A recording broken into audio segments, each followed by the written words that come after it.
Проблемот со увозот на српско брашно го прават неколку фирми од Македонија. Асоциацијата на земјоделци обелоденува дека станува збор за фирми кои годишно увезуваат околу 10.000 тони брашно, кои со шлепери директно го носат во пекарите или на рафтовите во продавниците, без да ги чекаат резултатите од анализата за квалитет. Ваквата пракса со години била толерирана од страна на државата и никој не реагирал, велат тие, иако мелничарите алармирале во повеќе наврати дека граѓаните јадат непроверено брашно. Што сакат да го заобиколат законот, што не сакат да се ги плаќат сите давачки и на еден начин и прават конкуренција на луѓето што работаат домакински и совесно.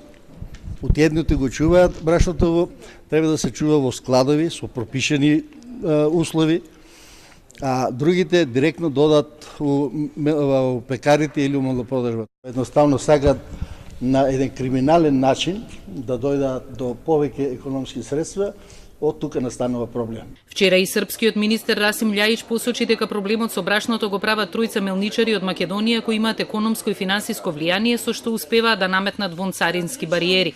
Министерот Николовски не обелоденува кои се тие, но потврдува дека изигрување на законот и правилниците во делот на контрола на увезеното брашно прават поединци. Воопшто не се штитат никакви поединци. Поединци од Македонија сметам дека со дописите кои што ги праќаат во Србија вештачки го создаваат овој проблем. Има ли малку политика во проблемот? Односно некој на кој што не им одговара да се работи така како што е пропишано по самите правилници. Некој кој што можеби го изигрувале самиот правилник кој што бил на сила. Тие самите на некој начин потенцираат дека брашното директно го носела во промет. И Љајич и Николовски се единствени во ставот дека до 14 април треба да се најде трајно решение за да не се повторува овој проблем секоја година. За сега останува одлуката за брашното од 1, 3 и 5 килограми, маркичките да се лепат во Србија, а за поголемите пратки во Македонија и не се исклучува опцијата за целосно укинување на маркичките.